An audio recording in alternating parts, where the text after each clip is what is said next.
méditation, c'est de dire des choses gentilles et agréables avant d'endormir quelqu'un. Nous, elles ne sont pas du tout endormies. C'est l'hypnose pure du début à la fin. J'ai coupé le film, mais sinon, vous les voyez, elles partent de la salle du bloc opératoire. On appelle le brancardier uniquement pour donner la main, quoi, parce qu'elles ne peuvent pas faire le bloc opératoire, le service ambulatoire toutes seules.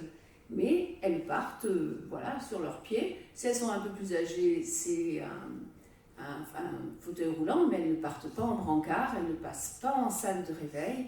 Et surtout, elles sont très contentes, elles sont très fières d'elles. Alors pour l'adénofibrome, c'est peut-être pas extrêmement important, mais quand les patientes vont démarrer un parcours de cancer du sein, qui est quand même assez lourd, la chirurgie, c'est pas le plus difficile, le plus compliqué, mais si elles démarrent déjà avec quelque chose de réussi, qu'elles ont réussi elles-mêmes, parce que bon, oui, elles l'ont réussi, même si c'est le travail de toute l'équipe, c'est un plus, c'est un avantage et elles sont vraiment très contentes pour aborder le reste des traitements.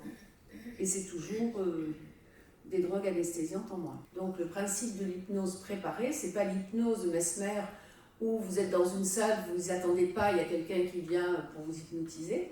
Non, là c'est consenti, voulu, préparé et ça se passe très bien. À l'hôpital privé de Provence, on en a fait plus de 500, que ce soit pour des lésions bénignes ou des cancers du sein. Et à la clinique de l'Étoile où j'opère aussi, on va commencer. Est-ce que ça t'est arrivé d'avoir une anesthésie locale insuffisante, que le malade à un moment donné a dit « aïe, j'ai mal » et à ce moment-là, est-ce que ça coupe l'effet de l'hypnose? Non, on ne pourrait pas faire ça, même un adénofibrome sous anesthésie locale pure, il faudrait qu'il soit très petit, superficiel.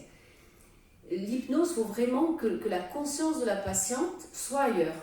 Et elle parle, moi je l'entends parler avec l'anesthésiste, donc l'anesthésiste est à sa tête tout le temps, et elle raconte, bon, des patientes, c'était son voyage au Puy du Fou, et elle est vraiment partie dans son voyage.